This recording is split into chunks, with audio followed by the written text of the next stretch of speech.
Doctor Annabhau Sathe लिखित वारणेचा वाघ या कादंबरीला आपण ह्या ठिकाणी बघणार आहोत, ऐकणार आहोत। वारणेचा वाघ ही कादंबरी फकीरा कादंबरी ज्याप्रमाणे भारतातच नव्हे तर परदेशात सुद्धा नावलौकिक फकीरा कादंबरीने मिळवला, त्याच धर्तीवर वारणेचा वाघसुद्धा भरपूर चालली। सर्वांनी त्या ठिकाणी वारणेच्या वाघा ह्या कादंबरीचं कौतुक केलं। वारणेचा वाघसुद्धा प्रसिद्धीच्या झोतात होता आणि त्या वारणेचा वाघ ह्या कादंबरीवरती चित्रपटसुद्धा निघालेला आहे आणि त्या वारणेच्या वाघ ह्या कादंबरीचा भाग क्रमांक 1 आपण या ठिकाणी पाहतोय। खिशात 7वी पास झाल्याचा दाखला घेऊन सत्तू कोल्हापूरच्या रस्त्यावरून फिरत होता।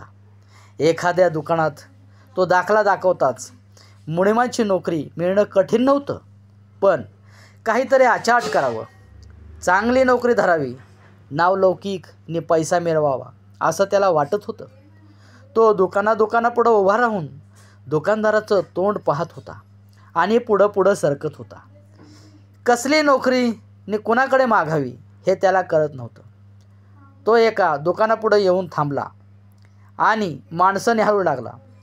डोकीला पटका, अंगात कोट आणि खाली धोतर नेसलेले सरकारी नोकर आयटीत पावलं टाकीत गडबडीत रस्त्यावरून ये-जा करीत होते। त्यांच्या मिशा, त्यांचा रुबाब आणि डोल पाहून सत्तू मनातून खचत होता। कोण गाव पाहुणं? एक इसम सत्तूच्या जवळ येऊन म्हणाला, मी? माझं गाव कुमज। असं का? दिनवानं उभा आहेसा? त्या इसमानं प्रश्न केला आणि सत्तू लटकच हसला।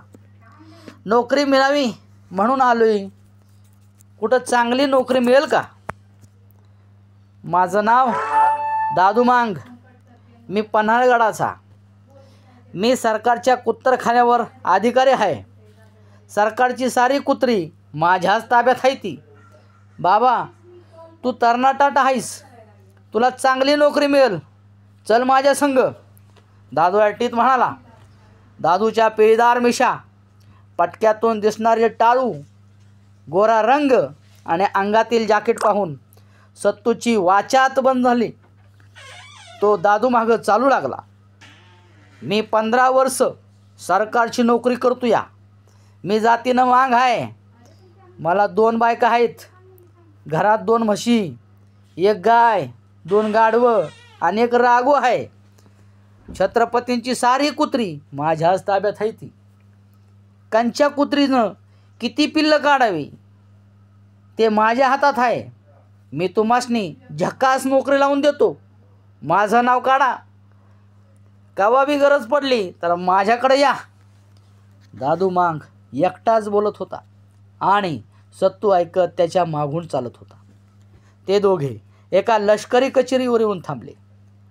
आता येतोच असं सांगून दादू त्या कचेरीत गेला। सत्तू लष्करात भरती झाला। त्याच दिवसापासून त्याच्या भाग्याची चक्रही फिरू लागली। देहानं बळकट आणि मनानं बळकट असलेला सत्तू इंग्रजी अधिकाऱ्यांना आगळा वाटू लागला। तालीम करून कमावलेलं त्याचं पिळदार शरीर पाहून इतरांना हेवा वाटू लागला। लवकरच जो तो सत्याबा भोसलेचं नाव घेऊ लागला। कित्येकांना त्याचा वचक बसला। अंधारात बंदुकीपासून, लष्करात बंदुकीपासून कुस्तीपर्यंत तो अजोड मानला जाऊ लागला। त्याच्या मांडीखाली ताणबाज लष्करी घोडी घामानं उफाळून निघू लागली। त्याची बेभाट घोडदौड पाहून बडे अधिकारी संतुष्ट झाले। हुत्तेदारांची मती गुंग झाली। तो कवायतीच्या मैदानात येताच सर्व अधिकारी त्याच्याकडे कौतुकाने पाहू लागले। अवघ्या 18 वर्षाचा सत्तू थोड्याच दिवसात लष्करात आगळा ठरला। त्याची प्रचंड घोडदौड पाहून ह्या माणसाचं काहीच पोटात नसून ते पाठीवर आहे असं लोक म्हणू लागले। कुमजेत बनाबाईला सुखाचे दिवस आले। कोलमडलेलं भोसले कुटुंब आता आपल्या पायावर उभं राहिलं होतं। दर महिन्याला सत्तूचे येणे जाणे होतं आणि बनाबाईच्या जीवाला विसावा मिळत होता। पोरगं चांगलं जलमलं, त्यानं भोसल्या घराण्याचं पांग फेडलं, कोमजे लष्करात गाजवलं असं कोमजेचे गावकरी म्हणू लागले। कित्येकांचे ऊर फुगले आणि ते कोल्हापूरला जाऊन सत्तूला भेटून येऊ लागले। सत्तू लष्करात रमला होता. बडे बडे हुद्देदार त्याचे कौतुक करू लागले होते. तो लष्करी वेशात घोड्यावर बसून कवायतीच्या मैदानावर आला की त्याला दृष्टच लागत होती. कवायतीच्या मैदानाभोवती लष्करी अधिकाऱ्यांचे बंगले होते. मावळतीकडे अगदी मैदानाच्या कुंपणाला लागूनच वेल्सली साहेबांचा बंगला होता. वेल्सली साहेब 6 फूट उंचीचा आणि धिप्पाड देहाचा होता. तो होद्यानेही मोठा होता आणि देखणा उमदाही होता.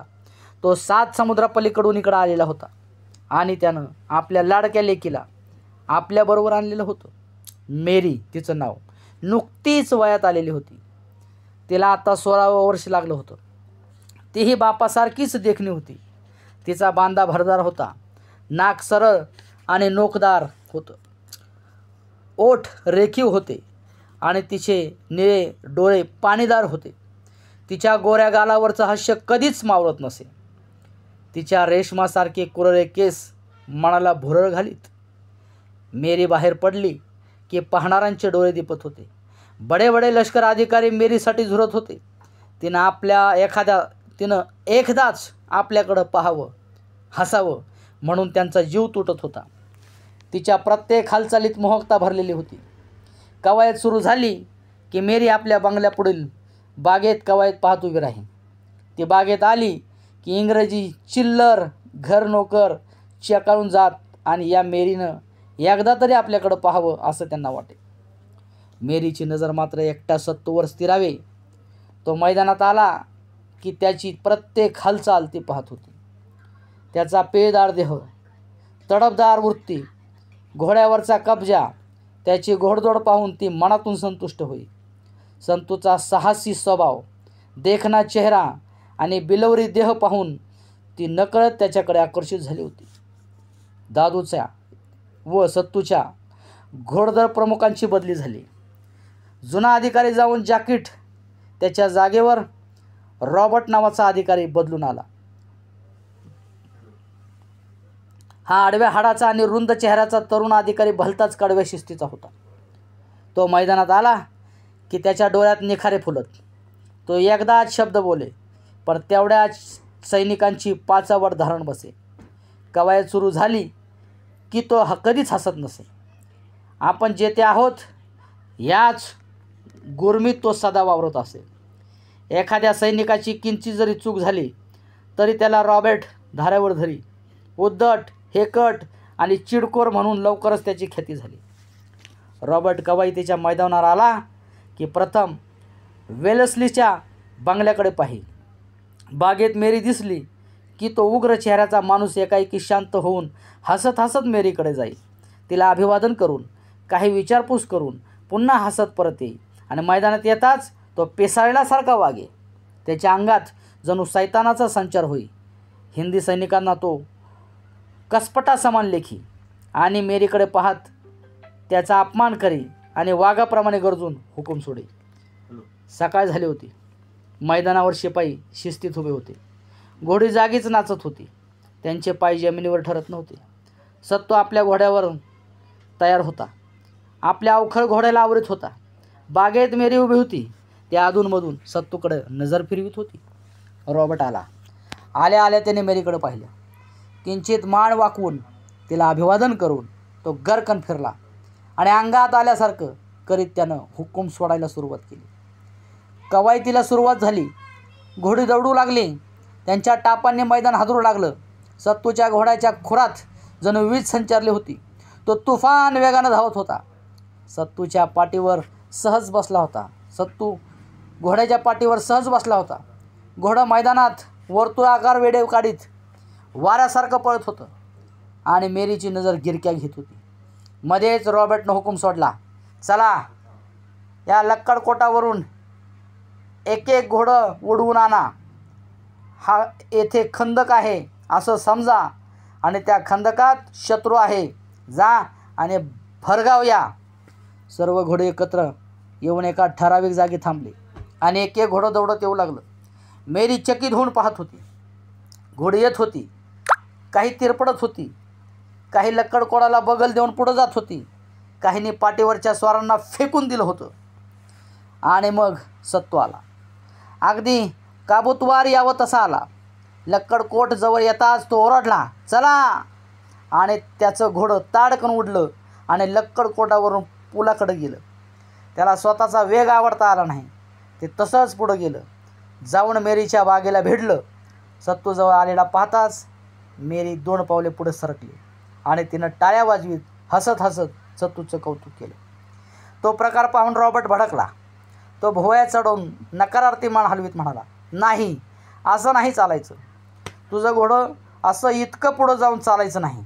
तुझा वैरी या लक्कडकोटाजवळ आहे आणि तुला त्याच्यावर हल्ला करायचा आहे असं समज. तू जर असा बेभान शत्रूच्या गोठात इतका आत गेलास तर ठार मारला जाणार नाहीस का? मग काय करायला हवं? सत्तूनं शांतपणे विचारलं. तुझं घोडं लक्कडकोटावरून उडालं आणि तिथंच थांबलं पाहिजे. ते पुढं जाता कामा नये. रॉबर्ट नाक फेंदरून उत्तरला. सत्तूनं घोडं पुन्हा वळवलं.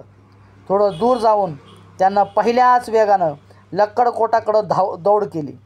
झटक्यात लक्कडकोटावरून उडी घेऊन त्यानं पलीकडं 2च पावलावर गपकन घोडं थांबवलं आणि गरकन वळून रॉबर्टकडं पाहिलं. रॉबर्टनं काहीच न बोलता आपला चेहरा फिरवला. त्याचा चेहरा पडला होता. काळजात मस्तराची आग पेटली होती. मग पुढं अधिक कवायत न घेता कवायत थांबून तो गुमान निघून गेला. सत्तू आपल्या घोड्यावरून खाली उतरत असतानाच मेरीचा एक नोकर सत्तूकडे धावत आला आणि सत्तूला म्हणाला, राम राम, मी कुंजचा आहे. कुंजचा? सत्तूला आश्चर्य वाटलं आणि कुंजचं नाव ऐकून अधिकच आश्चर्य वाटलं. तो त्या गड्याकडे निरखून पाहू लागला. खरंच मी कुंजचा? मला बाबा महार म्हणतात. तो गडे हसत म्हणाला, मी ह्या बंगल्यातच मेरीबाईकडं नोकरी करतो. मी मेरीबाईचा बटलर आहे. सत्तूला बरं वाटलं. अगदी जवळचं कोणीतरी भेटावं तसा आनंद झाला. बाबा त्याच्या पुढ्यात ऐटीत उभा होता. त्यानं अंगात शर्ट घालून वर काळं जॅकेट घातलं होतं. ते जॅकेट त्याला वेल्स्ली साहेबांनं दिलेलं होतं. त्यामुळं बाबा महार घंटीतल्या खुंटीप्रमाणे त्या जॅकेटात गडप झाला होता. बाबानं छातीवरच्या खिशात घड्याळ ठेवलं होतं आणि त्याचा छेडा डाव्या बाजूच्या बटनाला खुंटवला होता. त्यानं आपल्या मिशनना पीळ भरून त्याचे आकडे वळवलेले होते. बाबा रंगानं सावळा होता आणि बोलण्यात पटाईत होता. तो सत्तूला म्हणाला, तुम्हासनी आमच्या मेरीबाईनं बोलवली या. चला बघा तरी आमच्या मेरीबाईचा बंगला. पण मला बोलवायचं कारण काय बाबा? सत्तूनं आश्चर्याने विचारलं. बाबा महार रंगात येऊन म्हणाला, मेरीबाईला तुम्हा संग काहीतरी बोलायचं आहे. चला उभ्या उभ्या. सत्तू बाबाबरोबर बंगल्याच्या दिशेने चालू लागला. चालताना बाबा एकटाच बोलत होता. वेलेस्ली साहेब नुसता राजा आहे, राजा. त्यांचं तुमच्यावर भारी लोभ आहे. बघा, कवा कवा मेरीबाई आणि वेलेस्ली साहेब तुमचं नाव काढतात, तुमच्या कवायतीबद्दल बोलतात, कौतिक करतात. आणि खरं सांगू का, तुमचा तो रॉबर्ट आमच्या बाईसाठी वेडावला आहे, पार भांबावला आहे. सत्तू बाबाबरोबर बंगल्याच्या दारातून आत येताच मेरी लगबगीनं त्याला सामोरे आली आणि एका खुर्चीकडे हात दाखवून म्हणाली, बसा. सत्तू बसल्यावर मेरी स्वतः सत्तूच्या समोरच्या खुर्चीवर बसत म्हणाली, तुम्ही अगदी मोकळे बसा. कसलीच शंका मनात ठेवू नका. रात्रीच मी माझ्या वडिलांशी तशी परवानगी घेतलेली आहे. ते राहू द्या. मला तुम्हाला सांगायचं आहे ते म्हणजे लष्करी पेशाला जे गुण लागतात ते सगळे तुमच्यापाशी आहेत. माझे वडील मोठे लष्कर अधिकारी असल्यामुळे लष्करी पेशातल्या पुष्कळ माणसांना पाहण्याचा योग मला आलेला आहे. पण त्या सगळ्यापेक्षा तुमचा थाट काही वेगळाच आहे. तो कसा काय? सत्तूने विचारलं. ते मी वर्णन करू शकत नाही. मेरी गंभीर होऊन उत्तरली. इंग्रज लोक तेवढे शूर आणि लढवे आहेत असं माझं मत नाही आणि पूर्वीही कधी नव्हतं. कारण शौर्य हा गुण अनुवंशिक नसतो, तो नियतीचं एक देणं असतं. मग अनुवंशिक काय असतं? सत्तूनं हसत हसतच प्रश्न केला. अनुवंशिक फक्त रोगच असतात. मेरी गंभीरपणे उत्तरली. असाध्य रोग तेवढे अनुवंशिक असतात आणि ते पुन्हा पुन्हा निर्माण होऊन माणसांना गारद करतात. हिम्मत, वीर्य, साहस हे गुण मिळवावे लागतात आणि ते अनेक संकटावर मात करून प्राप्त होतात. हे ऐकून सत्तू चकित झाला. या बाईपुढं आपलं ज्ञान कोतं आहे याची त्याला जाणीव झाली. कुमजेतील आपल्या मास्तरांनी दिलेलं शहाणपण या पोरीपुढं दगा देईल असं वाटून तो हसत म्हणाला, मग मी काय करावं असं आपलं मत आहे? मेरी हसली. डोळ्यांची अलगद उघडधाप करीत ती उत्तरली, माणसानं योग्य न्याय धाडस करावं, त्यातूनच त्याचा भाग्योदय होऊ शकतो. तुमचं धाडस अप्रतिम आणि आजोड असंच आहे. तुम्ही माझे शब्द लिहून ठेवा. तुम्ही मागपुढं सेनापतीसुद्धा होऊ शकाल आणि हे माझे शब्द कधीच खोटे ठरणार नाही. सत्तूला चटकन रॉबर्टच्या ओरमटपणाची आठवण झाली आणि तो म्हणाला, क्षमा करा मला. तसा मी फार स्वाभिमानी माणूस आहे. मला वावगं खपत नाही. काही दिवसापूर्वी माझं घर श्रीमंत होतं, पण मला गरिबी आली आणि लष्करात काहीतरी नशीब काढता येईल म्हणून मी ही नोकरी पत्करली. पण हा लष्करी पेशा माझ्या प्रकृतीला पोषक होण्याऐवजी जाचकच झाला आहे. वरिष्ठ अधिकारी आमच्या गुणांची कदर करीत नाहीत. उलट उर्मटपणे, हेकटपणे आणि आपण जेथे आहोत असा थाटच ते वागवतात माझ्याशी. केवळ पोट भरणं हा काही माझ्यापुढं प्रश्न नाही. ते मी कुठेही भरू शकतो. हे पहा मिस्टर भोसले, मेरू सत्तूला विश्वासात घेत म्हणाली, वरिष्ठ अधिकारी कसे असतात याची मला कल्पना आहे. पण सर्वच अधिकारी देव नसतात, तसेच ते सैतानही नसतात. तुमचा रोग कोणावर आहे ते मी जाणून आहे. पण माझं म्हणणं असं की एक अधिकारी उर्मट निघाला म्हणून तुम्ही आपला मार्ग सोडणं बरोबर नाही. उलट तुम्ही जिद्दीनं पुढं जाणं योग्य असं मला वाटतं. दुसरं म्हणजे मला सगळं समजतं असंही तुम्ही समजू नका. पण जेवढं मला समजतं तेवढं मी बोलते आहे. मेरीचं बोलणं, त्यावेळचं तिचं ते स्वरूप पाहून दत्तू दिपला होता. तो पुन्हा काहीच बोलला नाही. बराच वेळ तो गप्प बसला होता. मग तो म्हणाला, वेलेस्ली साहेबांना माझा नमस्कार सांगा. मी जाऊ का आता? मेरी गंभीर झाली आणि म्हणाली, जरूर. माझे बाबा तुमच्या या देहावर आणि धाडसी स्वभावावर खुश आहेत. त्यांनी आजवर खूप लढाया मारल्या, अजून जिंकल्याही आहेत. पण त्यांना त्याची तीळ मात्र घमंड नाही. ते साध्या शिपायाला फार मोठा समजतात, कारण त्यांना ठाऊक आहे की प्रत्यक्ष लढाईपासून वरिष्ठ अधिकारी फार दूर असतात. फक्त पुढे चला एवढा हुकूम सोडतात आणि साधे शिपाई जीवावर उदार होऊन मृत्यूशी झुंज घेतात, लढतात आणि मरतात. आणि मी खरं सांगते, जेवढा लढाई जिंकल्या जातात त्या तुमच्यासारख्यांच्या बळावरच जिंकल्या जातात. मेरीचा प्रत्येक शब्द सत्तूला अपरिचित होता आणि मोलाचा वाटत होता. तो चटकन उठून उभा राहिला आणि म्हणाला, चलतो मी. ठीक आहे, ओळख असावी. ती हसली. चांदीचे रुपये खडकावर ओंघळावेत तसा मंजूळ नाद निनादला. लष्करी सवयीप्रमाणे सत्तू तिच्यापुढे छाती काढून ताट उभा राहिला. या पोरीला लष्करी सलाम करावा असंच त्याला वाटलं. मेरीच्या हास्यानं, आनंदानं आणि तिच्या डोळ्यांनी तो संतुष्ट झाला होता. तो तिचा निरोप घेऊन निघाला. त्याच्या पाठीमागून बाबा महार धावत आला आणि म्हणाला, भोसलं, कुमजला कवा जाणार? जावंसं वाटतंय, पण काय करू? सत्तू कुमजचं नाव कानी पडता दुःखी झाला आणि बाबा म्हणाला, जर गेलास तर महारवाड्यात जावा. बाबांना हात जोडले आणि म्हणाला, बायको पोरासनी माझी खुशाली सांगा. आणि तूच जर माझ्या पुढं गेलास तर? सत्तूने विचारलं. तसं बाबा म्हणाला, मग मीच बनावायला तुमची खुशाली सांगेन. बरं, तसं कर. असे म्हणून सत्तू दमदार पावलं टाकीत मुखामाकडे चालू लागला. त्याच्या काळजात मेरीची सुंदर मूर्ती घर करून बसली होती आणि मेरी खिडकीतून त्याच्या पाठमोऱ्या आकृतीकडे पाहत होती. अशा पद्धतीने डॉक्टर अण्णाभाऊ साठे लिखित वारण्याचा वाघ या कादंबरीचा भाग क्रमांक 1 या ठिकाणी संपला.